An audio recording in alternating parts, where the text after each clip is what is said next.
The Arabs claim that they are descendants of Ishmael and Abraham, that Abraham and Ishmael actually built the foundations of the Kaaba. Since there is no mention in the Bible of Abraham and Ishmael having ever set foot in Arabia, and there is no mention in the Bible of Arabia, Arabs, Allah, Mecca, or the Kaaba, on what foundations are their claims supported? Like almost all the other claims made by the Arabs, they are all a mirage, and their foundations are as solid as the shifting sands of the Arabian desert.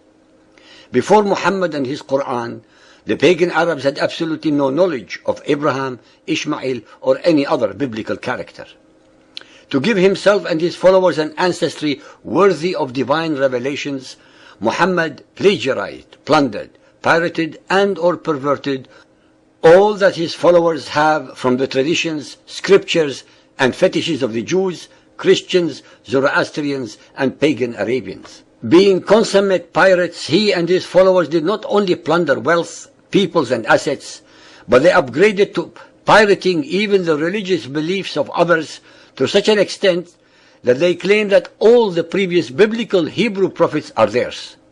They did the same to the churches, synagogues, and temples of the conquered peoples by turning them into mosques. For 300 years after the death of Muhammad, his followers were able to concoct all the traditions that allegedly connected the Arabs to Ishmael and Abraham. Let us look at the facts. When one investigates all the names of the Arabs at the time of Muhammad, especially those mentioned in the Ahadith, not one of them carried a biblical name. Moreover, it is inconceivable that none of them was called either Abraham or Ishmael if they truly were their alleged ancestors, while Muhammad's name is used among at least 80% of his later male followers.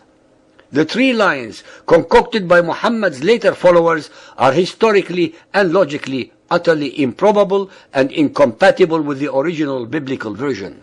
Nowhere in all the poetry of pagan Arabia were Abraham or Ishmael mentioned. The Muhammadan Arabs used the same Bible that they assert had been altered and or perverted by the Jews and Christians to find their alleged ancestry from among the descendants of Ishmael.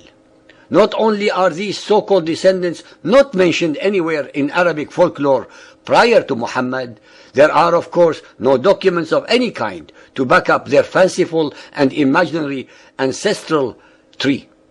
Moreover, the Ahadith themselves are at substantial variance with each other. According to Arab historians, there are allegedly three types of Arabs. One, Al-Arab al-Abba'ida, those original Arabs who had been destroyed by Allah for their unbelief, such as Al-Ad and Thammud. Two, Al-Arab al-Arabiya, who are the original Arabs of the peninsula descended from the line of Shem, Arphaxad, Shelah, Eber, Yaqtan, Jurhum. Three, Al-Arab al-Musta'riba, who are the Arabized descendants of the Hebrew Ishmael and Ra'la, daughter of Burad al-Jurhumi, through Adnan and Ma'ad. As can be seen, most of the names are plagiarized from the Bible and Arabized to make them sound original and authentic, which of course they are neither.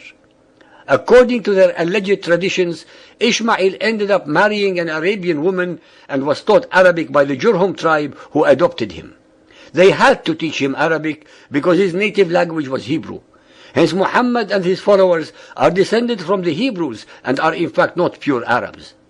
It took Muhammad's followers almost 300 years of plagiarism and fraudulence to create a worthy ancestry for him and for themselves. Not one of each is based on any solid fact, either documentary or folkloric, only wishful and fanciful thinking.